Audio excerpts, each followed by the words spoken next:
Mathrubhumi ലേഖകനും press club അംഗവുമായിരുന്ന Moorkhanad സേവ്യറിന്റെ ചരമവാർഷിക ദിനം ആചരിച്ചു. ദിനാചരണത്തോടനുബന്ധിച്ച് Irinjalakuda press ക്ലബിന്റെ നേതൃത്വത്തിൽ ശക്തി സാംസ്കാരിക വേദിയുടെ സഹകരണത്തോടെ സംഘടിപ്പിച്ച അനുസ്മരണ സമ്മേളനം കഥകളി ആചാര്യൻ കലാനിലയം രാഘവനാശാൻ ഉദ്ഘാടനം ചെയ്തു.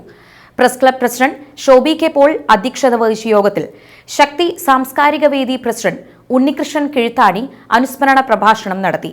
Thumboor Lohithakshan, P K Bharathan master, doctor Harindranath, Karalam Ramachandran, E Appu master എന്നിവർ പ്രസംഗിച്ചു.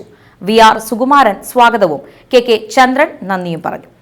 1939 മെയ് 5 പുത്തൻ വീട്ടിൽ അന്തോണിയുടെയും കുഞ്ഞിലയുടെയും മകനായി മൂർഖനാട് ആണ് ജനിച്ചത്.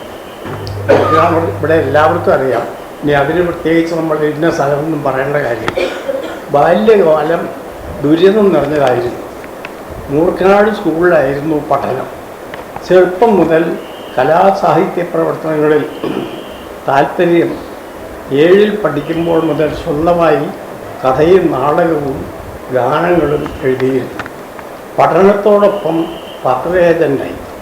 57 നാടകത്തിൻ്റെ രചനയും സംവിധാനവും നടത്തി. 9ാം ക്ലാസ്സിൽ പഠിക്കുമ്പോൾ തന്നെ കേരള ടൈംസ് പത്രത്തിൻ്റെ ലേഖകനായി. പിന്നീട് ഫാദർ വടക്കൻ്റെ തൊഴിലാളിയിലും ജയകാഹളത്തിലും ലേഖകനായി വന്നപ്പോഴാണ് മൂർഖനാട് സേവ്യർ എന്ന ഈ വെറും സേവ്യർ എന്ന് മാത്രം പേര് വിളിച്ചിരുന്നത് മാറി മൂർഖനാട് സേവ്യർ എന്ന് അറിയപ്പെട്ടു. തുടർന്ന് മാതൃഭൂമി ലേഖകനായ സേവ്യർ 3 പതിറ്റാണ്ടുകൾ മാതൃഭൂമിയിൽ തുടർന്നു. ഒട്ടേറെ അവാർഡുകൾ നേടി.